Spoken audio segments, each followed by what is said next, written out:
Hola, soy Raúl Jeremías Soriano Gómez y te invito a escuchar esta explicación. Apocalipsis de Juan. Capítulo 1. Esta es la revelación que Dios hizo a Jesucristo para que Él mostrara a sus siervos lo que pronto ha de suceder. Jesucristo lo ha dado a conocer enviando su ángel a su siervo Juan, el cual le ha dicho la verdad de todo lo que vio y es testigo del mensaje de Dios confirmando por Jesucristo. Dichoso el que lee y dichosos los que escuchan la lectura de este mensaje recibido de Dios y hacen caso de lo que aquí está escrito, porque ya se acerca el tiempo. Yo, Juan, escribo a las 7 iglesias de la provincia de Asia. Reciban ustedes gracia y paz de parte del que es y era y ha de venir, y de parte de los 7 espíritus que están delante de su trono, y también de parte de Jesucristo, testigo fiel, que fue primero en resucitar, y que tiene autoridad sobre los reyes de la tierra. Cristo nos ama y nos ha librado de nuestros pecados derramando su sangre, y ha hecho de nosotros un reino, nos ha hecho sacerdotes al servicio de su Dios y Padre. Que la gloria y el poder sean suyos para siempre, así sea. Cristo viene en las nubes, todos le verán, incluso los que lo traspasaron, y todos los pueblos del mundo, y harán su duelo y llorarán por él, así sea. Yo soy el Alfa y el Omega, dice el Señor, el Dios Todopoderoso, el que es y que era y ha de venir. Yo, Juan, soy hermano de ustedes, y por mi unión con Jesús tengo por parte con ustedes en el reino de Dios, en los sufrimientos y en la fortaleza para soportarlos, por haber anunciado el mensaje que Dios, confirmado por Jesús, me encontraba yo en la isla llamada Patmos. Y sucedió que en el día del Señor quedé bajo el poder del Espíritu, y oí detrás de mí una fuerte voz como un toque de trompeta, que me decía: escribe en un libro lo que ves, y manda a las 7 iglesias de la provincia de Asia: Éfeso, Esmirna, Pérgamo, Tiatira, Sardis, Filadelfia y Laodicea. Me volví para ver quién era la voz que me hablaba, y al hacerlo vi 7 candelabros de oro. Y en medio de los 7 candelabros vi a alguien con apariencia humana, vestido con una ropa que llegaba hasta los pies y con un cinturón de oro en la altura del pecho. Sus cabellos eran blancos como lana o como la nieve, y sus ojos parecían llamas de fuego. Sus pies brillaban como bronce pulido fundido en un horno, y su voz era tan fuerte como el ruido de una cascada. En su mano derecha tenía 7 estrellas, y de su boca salía una aguda espada de 2 filos. Su cara era como el sol cuando brilla en todo su resplandor. Al verlo caí a sus pies como muerto, pero él, poniendo su mano derecha sobre mí, me dijo: no tengas miedo, yo soy el primero y el último, y el que vive. Estuve muerto, pero ahora vivo para siempre. Yo tengo las llaves del reino de la muerte. Escribe lo que has visto, lo que ahora hay y lo que va a haber después. Este es el secreto de las 7 estrellas que has visto en mi mano derecha, y de los 7 candelabros de oro. Las 7 estrellas representan a los ángeles de las 7 iglesias, y los 7 candelabros representan a las 7 iglesias. Capítulo número 2. Escribe al ángel de la iglesia de Éfeso: esto dice el que tiene las 7 estrellas en su mano derecha y anda en medio de los 7 candelabros de oro. Yo sé todo lo que haces, conozco tu duro trabajo y tu constancia, y sé que no puedes soportar a los malos. También sé que has puesto a prueba a los que dicen ser apóstoles y no lo son, y has descubierto que son mentirosos. Has sido constante y has sufrido mucho por mi causa, sin cansarte. Pero tengo una cosa contra ti, que ya no tienes el mismo amor que al principio. Por eso recuerda de dónde has caído, vuélvete a Dios y haz otra vez lo que hacías al principio. Si no, iré pronto contra ti y quitaré tu candelabro de su lugar, y a menos que te vuelvas a Dios. Sin embargo, tienes a tu favor que odias los hechos de los Nicolaitas, los cuales yo también odio. El que tiene oídos, oiga lo que el Espíritu dice a las iglesias. A los que salgan vencedores les daré a comer del árbol de la vida, que está en el paraíso de Dios.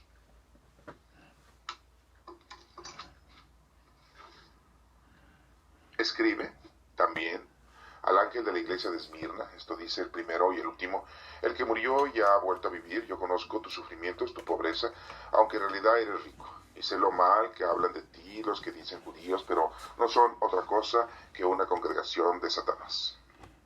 No tengas miedo de lo que vas a sufrir, pues el diablo meterá en la cárcel a algunos de ustedes para que todos ustedes sean puestos a prueba. Tendrán que sufrir durante 10 días, mantente fiel hasta la muerte, y yo te daré la vida como premio. El que tiene oídos, oiga lo que el Espíritu dice a las iglesias. Los que salgan vencedores no sufrirán ningún daño de la segunda muerte. Escribe también el ángel de la iglesia de Pérgamo. Esto dice el que tiene la aguda espada de 2 filos. Yo sé que vives donde Satanás tiene su trono, sin embargo sigues fiel a mi causa. No has dejado de creer en mí, ni siquiera en los días en que Antipas, mi testigo fiel, lo mataron en esa ciudad donde vive Satanás. Pero tengo unas cuantas cosas contra ti, que ahí tienes algunos que no quieren apartarse de la enseñanza de Balaam, el cual aconsejó a Balac que hiciera pecar a los israelitas, incitándolos a comer alimentos ofrecidos al sacrificio de los ídolos y a cometer inmoralidades sexuales. También tienes ahí algunos que no quieren apartarse de la enseñanza de los Nicolaitas. Por eso vuélvete a Dios, de lo contrario iré pronto a ti y con la espada que sale de mi boca pelearé contra ellos. El que tiene oídos, oiga lo que el Espíritu dice a las iglesias. A los que salgan vencedores les daré a comer del maná que está escondido, y les daré también una piedra blanca en la que está escrito un nombre nuevo que nadie conoce sino quien lo recibe. Escribe también al ángel de la iglesia de Tiatira. Esto dice el Hijo de Dios, el que tiene los ojos como llamas de fuego y los pies como bronce pulido. Yo sé que todo lo que haces, conozco tu amor y tu fe, tu servicio y tu constancia. Y sé que ahora estás haciendo más que al principio. Pero tengo una cosa contra ti, que toleras a esa mujer Jezabel, que dice hablar de parte de Dios, pero engaña con sus enseñanzas a mis siervos, haciéndolos cometer inmoralidades sexuales y comer alimentos ofrecidos en sacrificio a los ídolos. Yo le he dado tiempo para que se convierta a Dios, pero ella no ha querido hacerlo ni ha abandonado su inmoralidad sexual. Por eso voy a hacerle caer en la cama y mataré a sus hijos y a los que cometen adulterio con ella, si no dejan de portarse como ella lo hace. Les enviaré grandes sufrimientos, así todas las iglesias se darán cuenta de que yo conozco hasta el fondo de la mente del corazón y a cada uno de ustedes. Le daré según lo que hayan hecho. En cuanto a ustedes, los que están en Tiatira, pero no siguen la enseñanza, ni han llegado a conocer lo que ellos llaman los secretos profundos de Satanás. Les digo que no les impongo otra carga, pero conserven lo que tienen hasta que yo venga. A los que salgan vencedores y sigan hasta el fin haciendo lo que yo quiero que se haga, les daré autoridad sobre las naciones, así como mi Padre me ha dado autoridad a mí, y gobernarán a las naciones con cetro de hierro, y les harán pedazos como ollas de barro, y les daré también la estrella de la mañana. El que tiene oídos, que oiga lo que el Espíritu dice a las iglesias. Esta es palabra de Dios. Te alabamos, Señor. Hablar del Apocalipsis significa revelación, según el orden establecido en el último de los libros del Nuevo Testamento, y se da por hecho que fue uno de los últimos que se escribió. Se compone en su mayor parte de visiones y revelaciones con un gran número de símbolos y un lenguaje alegórico, simbólico, en una especie de clave que los lectores cristianos de su tiempo entendían, pero que resultaba oscuro y misterioso para otros lectores de aquel mismo tiempo, como también lo resulta para nosotros hoy en día. Pero, ¿por qué mensajes en clave? Pues porque se escribió en una época en la que la iglesia sufría una ruda persecución bajo el imperio romano. Era necesario fortalecer la fe y la confianza de los creyentes, presentándoles bajo un ropaje brillante de símbolos y figuras la revelación de que a pesar del aparente triunfo de los poderes malignos, la victoria final y decisiva sería de Dios y de Cristo Señor. Debían pues permanecer firmes y fieles en medio del sufrimiento y la persecución. Se ha comparado la índole y la estructura de este libro con un drama sinfónico. Después de los compases introductorios, viene la apertura de la tierra, cuyo tema es la visión de Cristo glorioso y en las cartas a las 7 iglesias. Sigue luego la apertura en el cielo. En el primer acto es en el de los 7 sellos, que concluye con un primer intermedio. Sobre los sellados de Dios, el segundo acto es el de las 7 trompetas. Y los 3 ayes, en el que hay un segundo intermedio. El tercer acto es en el de las 7 copas. Y el tercer intermedio sigue esta vez el tercer acto y contiene visiones del juicio final. Luego viene el gran acto final de la Nueva Jerusalén y después el epílogo cuya nota dominante es Ven Señor Jesús. Esta revelación ha de verse primero a la luz de la situación de los sucesos de la época en que fue escrito, o sea, en el contexto histórico de fines del siglo I de nuestra era. Visto así, constituye un mensaje concreto para los cristianos de aquel entonces. Sin embargo, el mensaje esencial es la esperanza, el aliento, la seguridad. Es válido para todas las épocas y ofrece en algunos pasajes una visión simbólica de los últimos tiempos. Las fuerzas del mal podrán prevalecer por periodos más o menos prolongados, pero el triunfo definitivo va a ser de Dios por medio de Jesucristo, que es el camino, la verdad y la vida. Se le atribuye este libro a Juan, pero desafortunadamente no tenemos clara esa afirmación, ya que hubo mucha negatividad o mucha ausencia de resultados después de las investigaciones, porque el libro supuestamente se escribió hasta en el año 100 de nuestra era, cuando Juan estaba en la isla de Patmos, supuestamente, ¿no? Pero ya para aquel entonces había una agrupación, ¿no? Había muchas comunidades cristianas que escuchaban la palabra de Dios, hacían oración, se reunían para vivir de una manera cristiana, a escondidas del Imperio Romano, que eran sus perseguidores, y agarraban a los cristianos y los azotaban y los mataban. Se salvaban si negaban la creencia de nuestro Padre Dios y la creencia de la doctrina cristiana, y si adoraban a los ídolos romanos. Pero si no lo hacían, pues morían, eran asesinados. Esto es muy importante verlo porque había muchas comunidades que lo hacían de una manera a escondidas. Había una comunidad que se le decía juánica porque seguían mucho la doctrina de Juan, las explicaciones y consejos que Juan les daba. Y como había sido el último de los discípulos y apóstoles de nuestro Señor Jesucristo, que estaba vivo y que estaba prisionero enclaustrado allá en esa isla de Patmos, pues le tenían cierta consideración, mucho amor, mucho apego, porque sabían que era uno de los últimos apóstoles que había vivido y que había conocido a nuestro Señor Jesucristo. Se cree y se dice que a lo mejor esa comunidad juánica fue la que escribió este libro del Apocalipsis, este libro de la revelación, ¿no? Acuérdense que Apocalipsis quiere decir revelación, algo que se te revela, ¿no? Cuando tú vas y le dices, oigan, les vengo a revelar algo, o sea, les vengo a apocalizar algo, ¿no? Diríamos así, ¿no? Sí, porque hablar de una forma apocalíptica siempre decimos, hay hechos futuros que van a pasar y son catastróficos. Casi nunca dicen, vamos a ver el apocalipsis de nuestra vida y decimos, ay, va a ser puro amor, pura paz, pura tranquilidad, pura riqueza. No, siempre cuando se habla del apocalipsis estamos hablando como si algo fuera a pasar tenebroso, de destrucción. Son hechos apocalípticos, ¿no? Los hechos naturales que tenemos en la actualidad son hechos apocalípticos, ¿no? La inseguridad, la maldad del hombre, la agresividad y la violencia son hechos apocalípticos, decimos, ¿no? Pero nunca decimos hechos apocalípticos de amor, de paz, de tranquilidad, de manifestación, de paciencia, ¿no? Siempre decimos apocalipsis es algo futuro y malo, ¿no? Y bueno, regresando al mismo punto, pues no se sabe exactamente si Juan escribió o lo escribió esa comunidad juánica para darle tranquilidad a muchas comunidades que vivían con la esperanza de la resurrección de los muertos, porque la gente pensaba que la venida de nuestro Señor Jesucristo, la parucía, pues ya estaba pronto, ya estaba a la vuelta de la esquina. Y pues fue muriendo la gente, y murieron todos los apóstoles, murió Juan, y nuestro Señor Jesucristo no regresaba.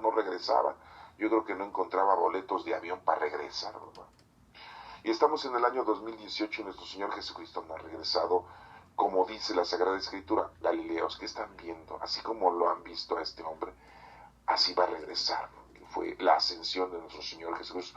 ¿Cuándo fue la ascensión de nuestro Señor Jesucristo? 40 días después del día del domingo de resurrección. 40 días después de su resurrección.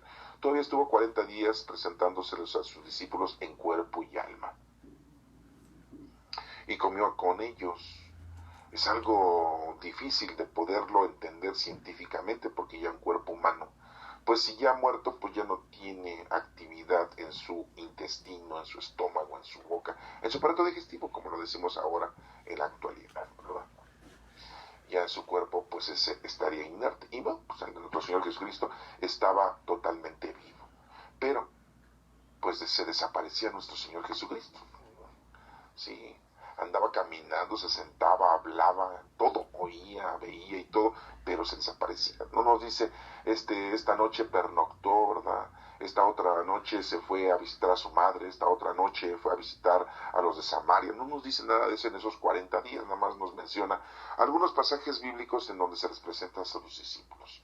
De hecho, se presenta a sus discípulos y estaban pescando en la madrugada y Pedro lo reconoce y le dice, Juan es el maestro y camina sobre el agua, se hunde y él les había preparado pescado, ¿no?, a las brasas en la orilla del mar de Galilea. Bueno, pero a lo que debemos de poner mucha atención es de que este libro, para empezar, no es un libro para que te dé temor ni miedo, es una revelación, está revelando. Y si no fue escrito por Juan, ni fue escrito por esa comunidad juánica, que eran seguidores de Juan, lo escribieron de una manera para poderle dar tranquilidad, confortar a las comunidades, diciéndoles que Juan pues estaba con ellos, que Juan pensaba en ellos, que Juan hacía oración por ellos. Y tenemos que darnos cuenta que el libro de la Revelación, del libro del Apocalipsis, no había sido integrado en el canon del Nuevo Testamento por la Iglesia en el año 300, en la época de Constantino, cuando eligieron los libros que iban a formar parte de ese canon, de ese grupo de libros que tenemos ahora en día en el Nuevo Testamento y en el Antiguo Testamento. En el Antiguo Testamento tenemos 46 libros y en el Nuevo Testamento tenemos 27. Pues nada más se tenían 26, porque el Apocalipsis no estaba admitido, no estaba aceptado por los estudiosos, los teólogos, los maestros idóneos, ¿verdad? En aquel entonces, del año 300, en la época que Constantino, el rey romano, permitió que los cristianos vivieran en paz, predicaran su doctrina, vivieran con sus ideologías, y ya no los iba a perseguir, ya no los iba a matar, ya no los iba a prohibir, ya les iba a dejar que hicieran y deshicieran los cristianos a su santa voluntad, su adoctrinamiento, su religión. Y para este entonces, pues bueno, se había hecho ya una recopilación de muchos libros que supuestamente sí estaban inspirados, digo supuestamente porque hay muchos libros contemporáneos de ese entonces que no están aquí dentro de la Sagrada Escritura, nada más había 26 libros. Y uno de esos libros que no habían aceptado, pues era del Apocalipsis, el libro de la Revelación. Hasta en el año 386, casi 390, casi 90 años después, pues ya la Iglesia lo aceptó de una manera así colateral, ¿no? O sea, como diciendo, bueno, pues no creo que haga mucho daño. No pensamos que esto nos vaya a causar mucha imperancia dentro de nuestra ideología y de nuestra mentalidad. Pues está hablando de nuestro Señor Jesucristo, dicen, ¿no? Está hablando simbólicamente.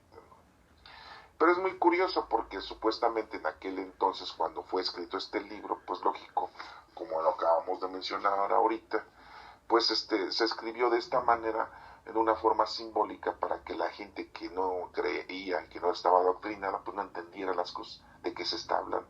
Solamente lo iban a entender pues gente que tenía conocimiento de nuestro Señor Jesucristo. Y estos dos capítulos que acabamos ahorita de escuchar, pues los vamos a entender como si fuéramos gente de aquel entonces, para que podamos entenderlo plenamente. Porque si lo queremos entender en nuestra época y queremos empezarle a dar simbología y queremos confrontarlo con nuestros días, en este 2018, pues caeríamos en errores.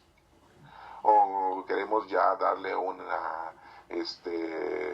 categórica explicación de muchos datos que nos está presentando aquí la Sagrada Escritura en estos dos capítulos con respecto a hechos históricos que tenemos en la actualidad, pues caeríamos en errores. Para poder entender estos dos capítulos, pues tenemos que transportarnos en el tiempo, como una cámara del tiempo, a que éramos los primeros cristianos de aquel entonces en el año 100, en el año 150, ¿no? Para poder entender estos dos capítulos. Y nos vamos a dar cuenta de muchas cosas, y eso es lo que vamos a analizar ahorita, ¿verdad? Porque pues ahí vamos a ir confrontando y vamos a ir confirmando, y se los voy a dejar yo a ustedes a su mejor interpretación, porque podríamos divagar, ¿no? Podríamos caer en errores, pero vamos a que el Espíritu Santo nos diga y nos indique qué es la veracidad de este escrito. Y empieza así, dice: esta es la revelación que Dios hizo a Jesucristo. O sea, Dios Padre se la hizo a Jesucristo, esta revelación. Y en los evangelios no tenemos que nuestro Señor Jesucristo nos haya revelado esto. Pero aquí, este libro, según dice que Dios Padre, esta revelación se le hizo Dios a Jesucristo, para que Él mostrara a sus siervos lo que pronto ha de suceder. Jesucristo lo tenemos en 4 evangelios y sí nos menciona ciertos detalles de que cómo va a ser una situación futura del pueblo cristiano, porque esa es la importancia, ¿no?, del pueblo cristiano, que le va a pasar a todos los adoctrinados, a toda la gente cristiana. Y viene a decirnos este libro que supuestamente Juan viene a decirnos que esta revelación que Dios le hizo a Jesucristo para que Él mostrara a sus siervos lo que pronto ha de suceder. A sus siervos. Si no eres siervo, pues entonces no te va a mostrar lo que va a suceder. O sea, eso es muy importante. Porque si tú no eres siervo de nuestro Señor Jesucristo, si no eres siervo de nuestro Señor, pues no vas a entender esto, ¿no? Supuestamente, así lo está diciendo este escritor. Lo que pronto ha de suceder. O sea, pronto. Ya pasaron 2018 años, ¿eh? Eso no es pronto. Pronto es los primeros años, los 5, los 10, los 15 años, no sé, hasta los 50 años, quizá 100 años. Pero ya pasaron miles de años, ¿eh? Entonces aquí, lo que pronto ha de suceder. Dice, Jesucristo lo ha dado a conocer enviando su ángel. O sea que Jesucristo lo da a conocer enviando a su ángel. No lo dio a conocer durante los 3 años que estuvo nuestro Señor Jesucristo predicando. No, lo da a conocer después, enviando, dice aquí, su ángel a su siervo Juan.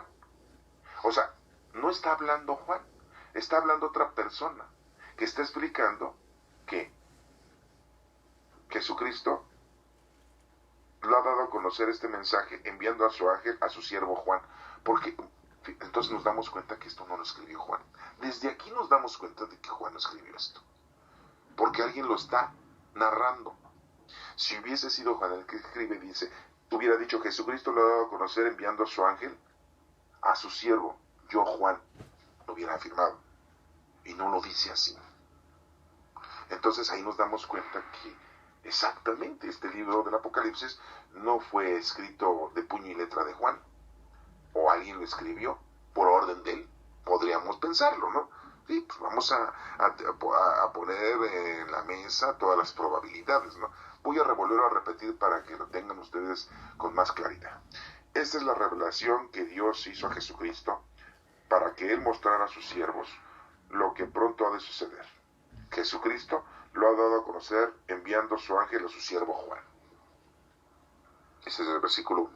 El cual ha dicho la verdad de todo lo que vio y es testigo del mensaje de Dios confirmado por Jesucristo. Pues sí, Juan era testigo de esos durante 3 años que anduvo con nuestro Señor Jesucristo. Pero no es testigo de esta revelación, porque esta revelación apenas se está escribiendo en ese momento, ¿no? Dichoso el que lee, dice, bienaventurado, dichoso, qué bueno que estamos leyendo, y los que escuchan la lectura de este mensaje recibido de Dios, fue recibido de nuestro Padre Dios, y hacen caso de lo que aquí está escrito, porque ya se acerca el tiempo. O sea que hay que hacerle caso, porque ya se acerca el tiempo. Pues el tiempo más cercano de nuestra vida es nuestra muerte. porque les vuelvo a reiterar, ellos estaban esperando ya la venida de nuestro Señor Jesucristo, la parucía. ¿Se acuerdan que Pablo les criticaba mucho a todas las comunidades que había ido a evangelizar, diciéndole que se pusieran a trabajar? Porque ya muchos dicen, pues ¿para qué trabajamos? Pues ya se va a acabar el mundo, va a venir nuestro Señor Jesucristo, al que estamos aceptando, creyendo, y ya pronto va a venir. Y no trabajaban, ya estaban viviendo, ya eran niños. Y total, ya pasaron 2018 años y ese pronto pues no llegó. Y ese tiempo tan cerca pues tampoco llegó. Pues ya es tiempo lejos, ¿no? Pues estamos en el año 2018. Por eso les digo, tenemos que remontarnos a esa época para ir entendiendo esta literatura. Versículo 4 dice, yo Juan, aquí sí ya dice, yo Juan, escribo a las 7 iglesias de la provincia de Asia. O sea que lo primero a lo mejor lo escribió un agiógrafo, para darle la introducción, para darle contexto.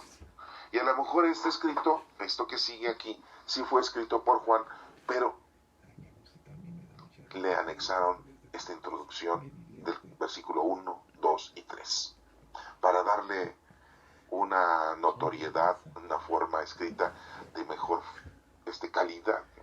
Versículo 4 dice, yo, Juan, escribo a las 7 iglesias de la provincia de Asia. Así como Pablo le escribía a la iglesia de Éfeso, a la iglesia de Corinto, a la iglesia de Tesalónica, a la iglesia de todos lados, de Antioquía, y de todos lados, pues así Juan también, así lo menciona, reciban ustedes gracia y paz de parte del que es, y era, y ha de venir, o sea, paz de nuestro Señor Jesucristo, porque es, era, y ha de venir. Y de parte de los 7 espíritus que están delante de su trono. Habla del número 7, que el 7 significa plenitud, y de parte de los 7 espíritus, y también de parte de Jesucristo.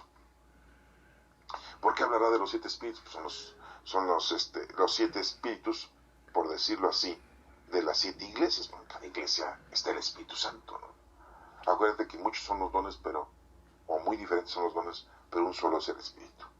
Y también de parte de Jesucristo, testigo fiel, que fue primero en resucitar. Sí, resucitar para la vida eterna, porque ya sabemos que hubo muchos resucitados, Lázaro, Naín, la hija de Jairo, muchos otros, ¿no? Y tiene autoridad sobre los reyes de la tierra. ¿Tiene autoridad sobre los reyes de la tierra? Bueno, en aquel entonces, pues, lo mataron los reyes de la tierra.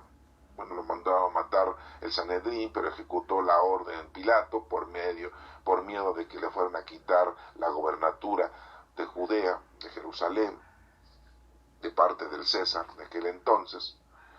Pero aquí tiene autoridad sobre los reyes de la tierra, pues porque está hablando de que Dios tiene autoridad sobre todos nosotros, sobre toda la humanidad, seamos reyes o no seamos reyes.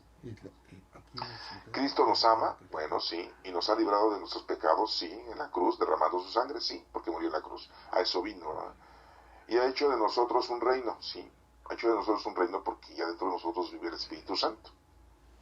Nos ha hecho sacerdotes al servicio de Dios Padre, sí, pues, ya tenemos ese gran don de ser sacerdotes, que es un sacerdote, el que tiene conocimiento de la palabra de Dios, la lleva a los demás, sí, el que hace la caridad, el que tiene la capacidad de poder perdonar, la capacidad de poder llevar, sí, a los demás las obras de caridad. Y ha hecho de nosotros un reino, dice, sacerdotes al servicio de Dios Padre, que la gloria y el poder sean suyos para siempre. Ese es el deseo que siempre tenemos. Lógico, pues, aunque no deseamos que nuestro Dios tenga la gloria y el poder, pues siempre va a tener la gloria y el poder, porque pues, es el Todopoderoso. Pero pues, es una forma explícita de darle honor y gloria a nuestro Padre Dios. Y dice, así sea. Versículo 7 dice, Cristo viene en las nubes. Todos lo verán, pues como les digo, en la segunda venida, pues todos lo vamos a ver. Bueno, así nos dice la Escritura cuando estábamos viendo que los discípulos estaban viendo hacia el cielo y que los ángeles le dijeron, ¿qué hacen ustedes aquí, hombres galileos? Así como lo han visto irse, así lo van a volver a ver, ¿sí?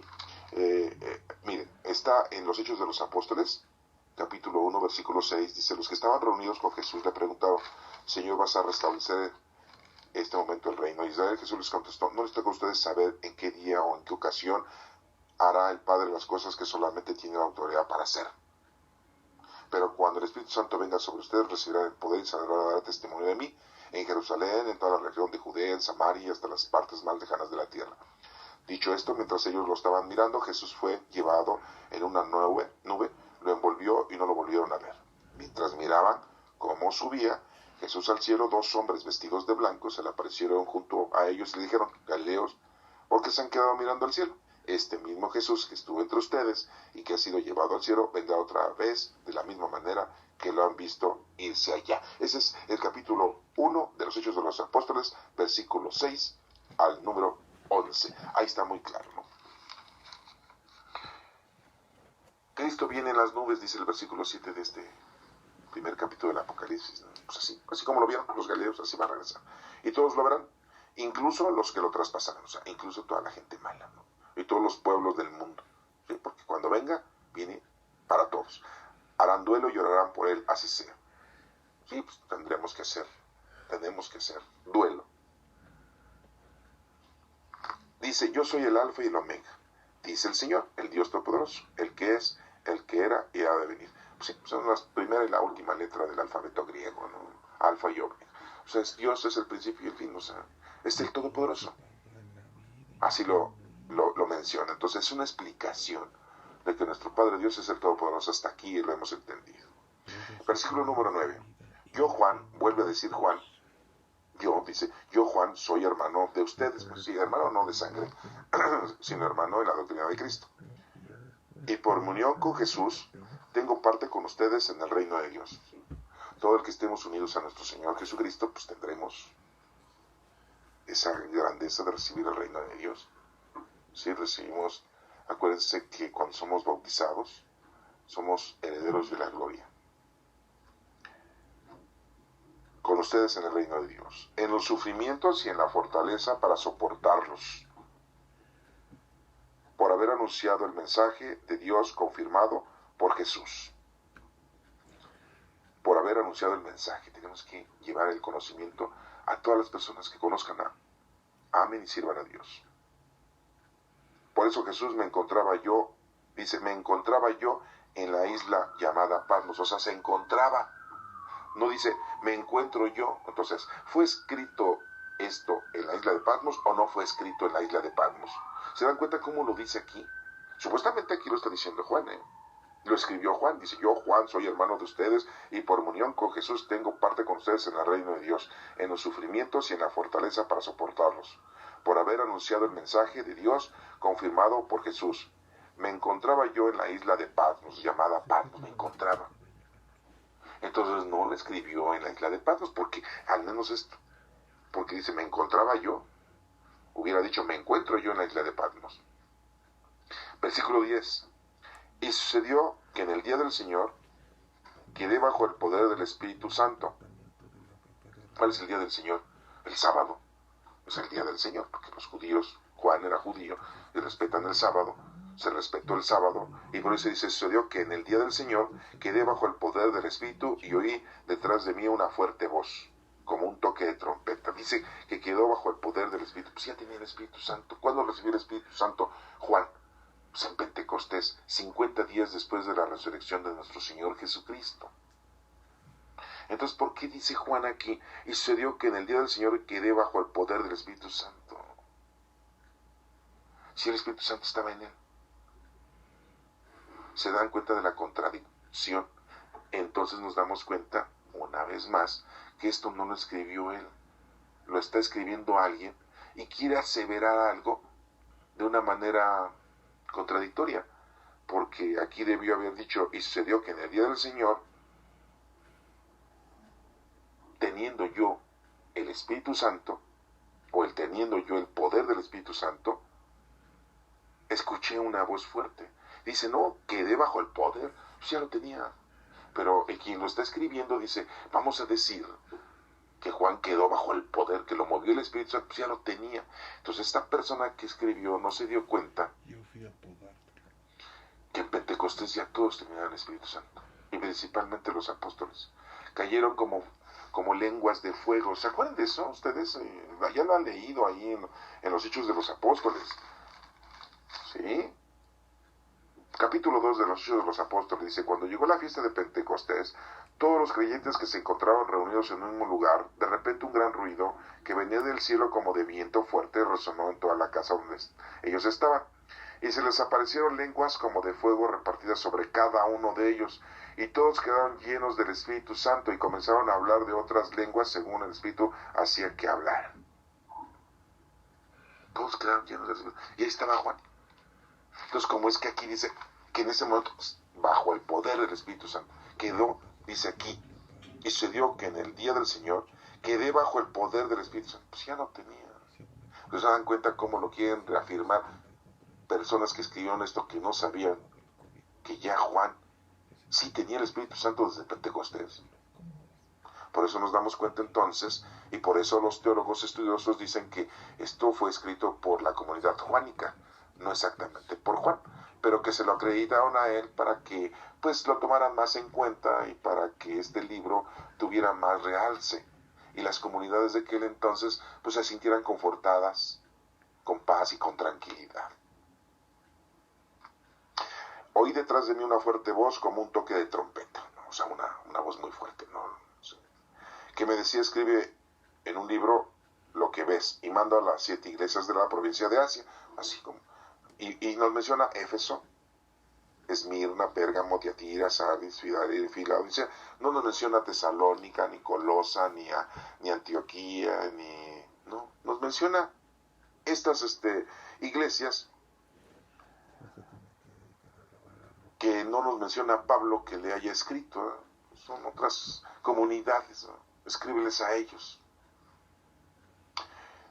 Dice Juan aquí, supuestamente, el agiógrafo dice, me volví para ver quién era el de la voz que me hablaba, y al hacerlo vi 7 candelabros de oro. Y en medio de los 7 candelabros vi a alguien con apariencia humana, vestido con una ropa que le llegaba hasta los pies, y con un cinturón de oro en la altura del pecho. Bueno, pues ya sabemos que este personaje es la apariencia de nuestro Señor Jesucristo, y esos candelabros de oro, un candelabro da luz, y las iglesias tienen luz, son las comunidades, son las 7 iglesias, ¿no? Sus cabellos eran blancos como lana. Nunca nos han dicho que nuestro Señor Jesucristo hubiese llegado a su ancianidad, pero aquí nos menciona el geógrafo que los cabellos eran blancos como la lana. Sí, posiblemente veía que Jesucristo ya estaba canoso, ¿no? Así lo estaba viendo, ¿no? O así nos lo describe. Como la nieve y sus ojos parecían llamas de fuego.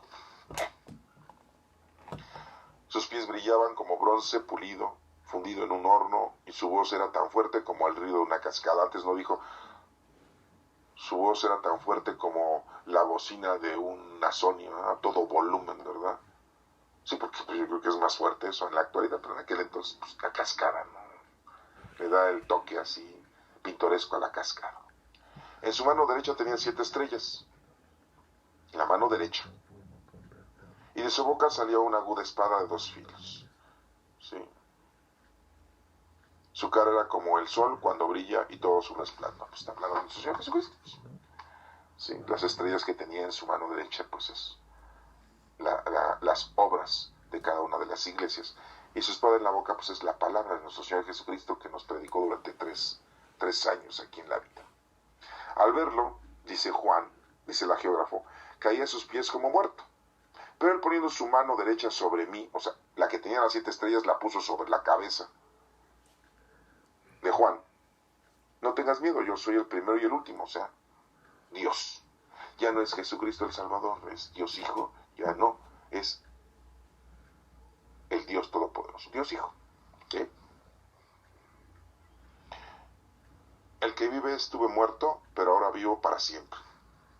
Sí, vivió y estuvo muerto, pero como ser humano, porque Dios, nuestro Señor Jesucristo, así lo conocemos, Dios pues siempre ha existido, es todopoderoso, es el alfa y el omega, o sea, vino aquí, tomó la condición de ser humano para venirnos a salvar, para darnos a conocer su palabra, para darnos a conocer su amor, para que lo conozcamos, lo amemos y lo sirvamos. ¿Sí? Nada más que aquí el geógrafo lo quiere poner así de que vino, ¿verdad? Y triunfó, y después se fue. No, pues es Dios. ¿Cómo no iba a triunfar? Pues es Dios. Al verlo caía a sus pies como muerto. Pero él poniendo su mano derecha sobre mí me dijo, no tengas miedo, yo soy el primero, el que vive. Estuve muerto y ahora vivo para siempre. Yo tengo las llaves del reino de la muerte. Yo tengo las llaves del reino de la muerte. A ver. Nuestro Señor Jesucristo tiene las llaves del reino. Sí, Él es el camino, la verdad y la vida. En los evangelios nunca nos dice que Él fuera el que tenía las llaves del reino de la muerte.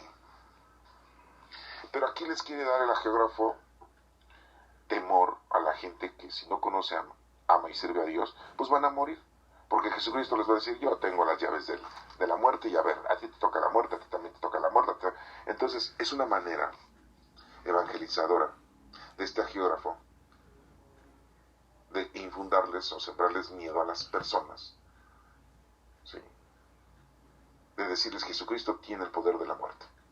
Y si Él quiere te mata, y si Él quiere te mueres. Pues sí, o sea, es Dios. Pero qué forma tan diferente de decirla, ¿no? Tan sencillo que hubiera dicho, es Jesucristo,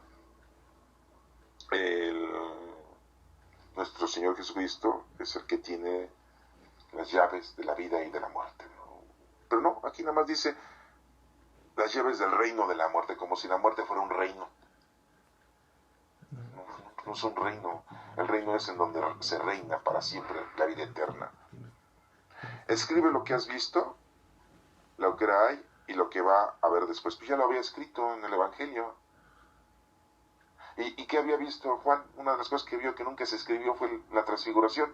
Y era algo muy importante y nunca le explica Juan.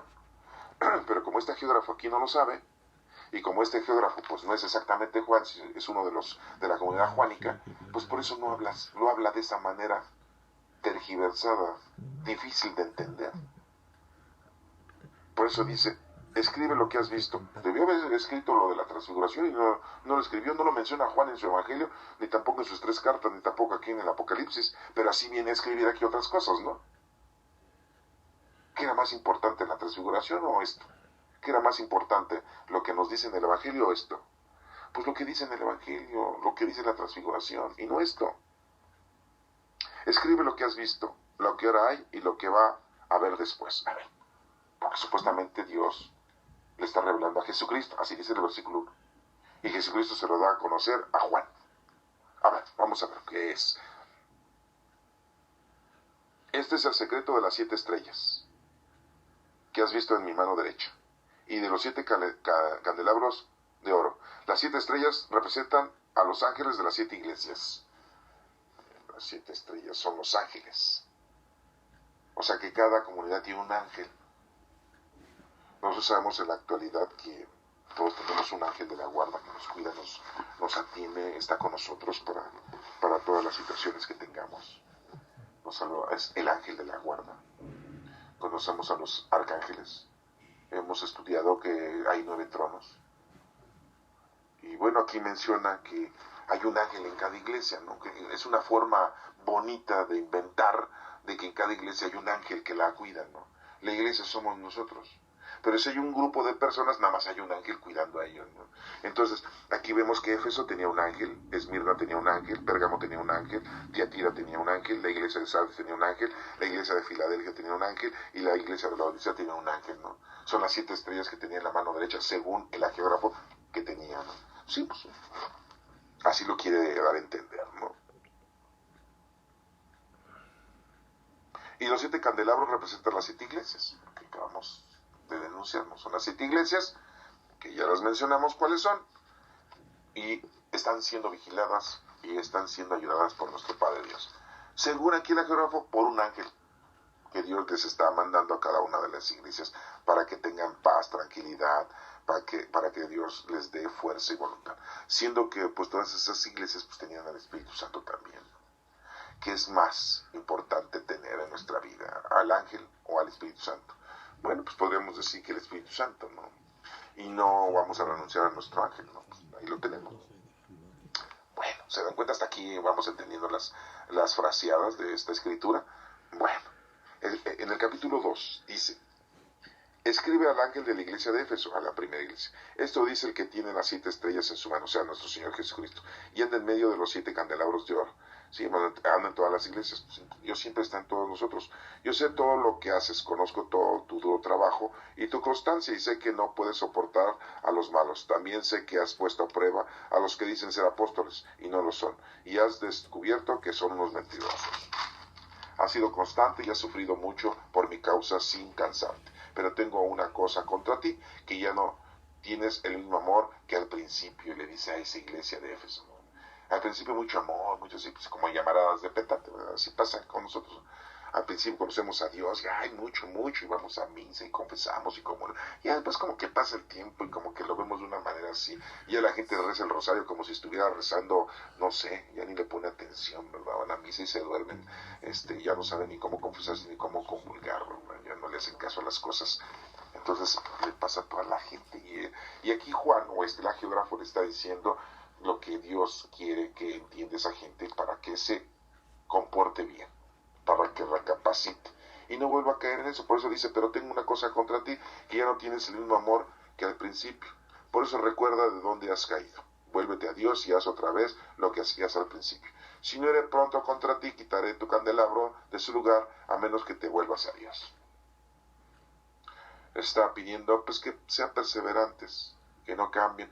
Pues imagínense si esto fue escrito después del año 100, Pablo estaba predicándoles como en el año 60 a la iglesia de Éfeso, y habían pasado como 50 años, y ya se habían apartado. Pues sí, así pasa. En el año 1950, aquí en México, la gente acudía a las iglesias, pero de una manera exhaustiva, ¿eh? Y no se diga todavía en 1985. Pero estamos en el 2018 y díganme, pregúntenme si las iglesias están llenas de católicos. No, ya muchas iglesias en la iglesia católica han dejado de asistir. Se van a otras iglesias en donde son confortables, en donde hay menos corrupción, en donde hay más amor a Dios, y se han dispersado en 50 años. Pues en aquel entonces pasó lo mismo. Por eso la iglesia de Éfeso pues ya andaba tambaleándose, ¿no? Por eso les escribe este geógrafo a esa gente para que recapacite. Sin embargo, tienes a tu favor que odias los hechos de los Nicolaitas, los cuales yo también odio. El que tiene oídos, oiga lo que el Espíritu dice a las iglesias. A los que salgan vencedores les daré de comer el árbol de la vida que esté en el paraíso de Dios. Pues sí, si te portas bien y estás con Dios, pues vas a recibir herencias. Acuérdate que somos herederos y coherederos de la gloria. Sí.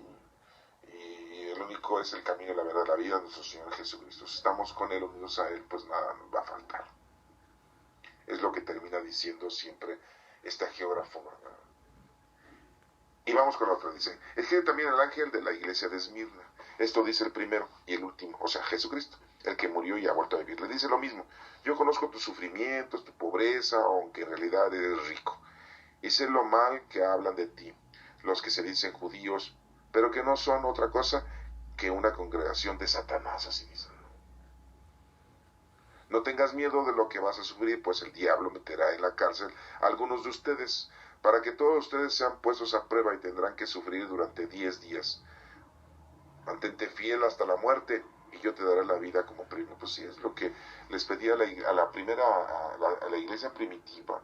Pues sufrió mucho, ¿no? Porque la gente los mataba, los romanos los mataba por andar creyendo en la doctrina de nuestro Señor Jesucristo.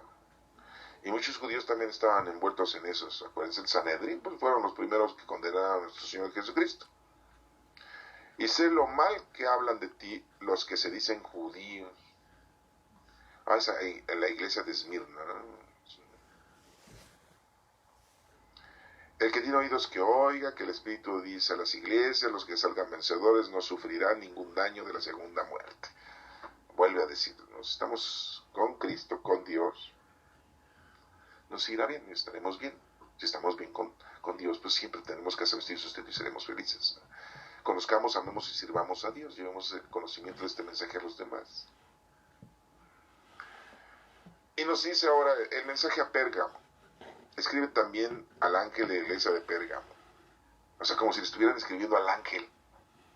No, pues está raro, ¿no? Pues como los ángeles, pues que los vemos, que lo van a leer. Pero se dan cuenta cómo lo dicen de una manera muy pintoresca, muy artística. Lo dice esta geógrafa. Al ángel que cuida la iglesia de Pérgamo. Escribe también el ángel de la iglesia de Pérgamo. Esto dice el que tiene la aguda espada en los dos filos. Pues, el Señor Jesucristo, acuérdense que la espada de dos filos es la palabra de Dios que sale de él. Yo sé que vives donde Satanás tiene su trono. Sin embargo, sigues fiel a mi causa. Sí, porque pues, la iglesia de Pérgamo pues, había mucho pecado, estaban alejados de Dios porque no lo conocían y otros pues no lo querían conocer y otros no querían aceptarlo y pues seguían viviendo de una manera mundana, terrenal, corporal. No les interesaba conocer la palabra de Dios, ni mucho menos la doctrina de nuestro Señor Jesucristo. Por eso dice, yo sé que vives donde Satanás tiene su trono, sin embargo sigues fiel a mi causa, no has dejado de creer en mí, ni siquiera en los días en que Antipas, mi testigo fiel, lo mataron en esa ciudad donde vive Satanás, una ciudad muy pecadora, ¿no? Sí, le digo, vivía de una forma mundana, terrenal, corporal. Pero tengo unas cuantas cosas contra ti, dice el Agiofra, que ahí tienes algunos que no quieren apartarse de las enseñanzas de Balaam, el cual aconsejó a Balaam quisiera pecar a los israelitas. Esto quiere decir, pues en la época de los cananeos, ¿no? Tenían a un dios Baal al que adoraban, un dios pagano. Y cuando fueron conquistando a los israelitas, los hacían que los israelitas cayeran en la adoración de ese dios, ¿no? Los israelitas pues no, entonces maltrataban a los israelitas. Y aquí dice lo mismo, apártense de las enseñanzas de Balaam, el cual aconsejó a Balaam que hiciera pecar a los israelitas, incitándolos a comer alimentos ofrecidos a los sacrificios, a los ídolos, ¿no? Pues acuérdense que los judíos hacían sacrificios y los paganos también hacían sacrificios a los ídolos y esa carne se la comían, ¿no? Y para los israelitas, los judíos, pues era un pecado eso, ¿no? Los forzaban a que hicieran ese pecado y que cayeran en ese pecado, ¿no? Y a cometer inmoralidades sexuales, ¿no? Los incitaban a los judíos, a israelitas. También tienes ahí algunos que no quieren apartarse de la enseñanza de los nicolaitas, ¿no? Otra comunidad pecadora, ¿no? Por eso vuélvete a Dios, de lo contrario iré por ti. Les dé ese consejo, ¿no? A la iglesia de Pérgamo, ¿no? Vuélvete de Dios, al contrario iré por ti y con la espada que sale de mi boca pelearé contra ellos, ¿no? El que tiene oídos, que oiga lo que el Espíritu dice a las iglesias. A los que salgan vencedores les daré de comer el maná, que está escondido. Y les daré también una piedra blanca en la que está escrito un nombre nuevo que nadie conoce así, no quien lo recibe. O sea, tendrás la vida eterna, te irá bien, si estás con Dios. Lo mismo. A todas les termina diciendo lo mismo, ¿no? O sea, mantente firme. Mantente vencedor para que Dios te dé todo y no te alejes del Señor. Recuerda que pecado es ausencia de Dios.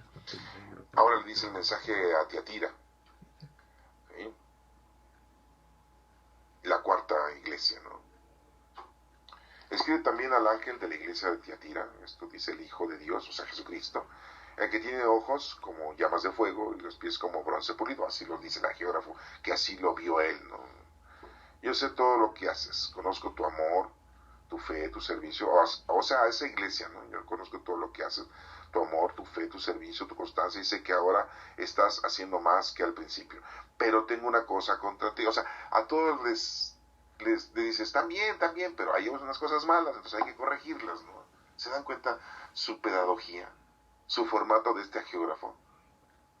Le habla a tal iglesia y dice, están haciendo muchas cosas buenas, pero te falta esto otro, ¿no? Es lo que dicen en misa los sacerdotes, ¿no? Cuando te predican bien, ¿no? Cuando no te andan predicando las comedias, ni el fútbol, ni las situaciones políticas del país, ¿no? Cuando te predican la palabra de Dios, ¿no? Te dicen, ya estás bautizado, vienes a misa, haces tu rosario, rezas tus horas litúrgicas, te confiesas, comulgas, llevas a tus enfermos a la unción, sí, cumples con todos los sacramentos, pero te hace falta algo más, trabajar por los pobres, trabajar por los necesitados, hacer obras, venir a tomar unos estudios de la palabra del Señor, para que conozcas más al Señor y sepas qué es lo que tienes que hacer. O sea, así nos dicen, ¿no? Pues es lo mismo que están diciendo aquí este agiógrafo a las iglesias, ¿no? Estás haciendo muchas cosas buenas, pero hay unas malas, y te las echo en cara, y aquí dice, pero tengo una cosa contra ti, a la iglesia de Tiatira, ¿no? Que toleras a esa mujer Jezabel, que dice hablar de parte de Dios, pero engaña con sus enseñanzas a sus siervos, haciéndolos cometer inmoralidades sexuales y comer alimentos ofrecidos en sacrificio o los ídolos. Parece que esta persona, Jezabel, era una mujer que supuestamente predicaba, pero a su manera tergiversaba la palabra de Dios, la doctrina de Cristo. El tergiversar es cambiar, es adulterar, aumentaba, ¿no? Entonces vemos nosotros que en la actualidad pues muchas iglesias y la Iglesia Católica inventa cosas para atraer a la gente. Y pues ha sido muy criticada la Iglesia Católica, ¿no? Porque inventó el limbo, inventó las indulgencias, vendía indulgencias para recuperar dinero, para dárselo o sea, decían ellos, vamos a recoger ese dinero para poder construir la Capilla Sixtina, la Catedral de San Pedro, y hubo por ahí un fraile, un monje lutero, que se apartó de la Iglesia Católica porque dijo que pues, estaba mal. Y han inventado muchas cosas, te inventan muchas cosas.